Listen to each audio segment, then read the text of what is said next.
Hi friends, మీతో ఒక విషయం షేర్ చేసుకుందాం అనుకుంటున్నా.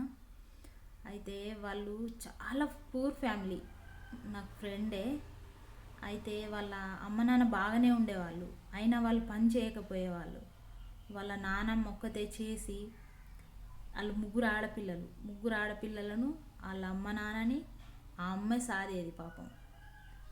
సాదుకుంటూ అట్లనే వచ్చింది. అయితే వాళ్ళ రిలేషన్లా గవర్నమెంట్ జాబ్ చేస్తుండని ఒక 50 ఏళ్ళు 60 ఏళ్ళ దాకా ఉంటుంది వయసు. ఈమె 5th క్లాస్ అవుతుంది అప్పుడు. అయితే ఆమెను తీసి ఆయనకు పెళ్లి చేసిరండి. పెళ్లి చేస్తే ఇప్పుడు ఆయన చనిపోయాడు. చనిపోయారు, 2 పిల్లలు ఉన్నారు. అయితే ఇప్పుడు పిల్లలను పట్టుకొని ఆమె చిన్న వయసు పాపం ఎంత కష్టపడుతుంది. నిజంగా ఇట్లాంటి తల్లిదండ్రులు ఉంటారని నేను నా కళ్ళతోటి చూసిందండి.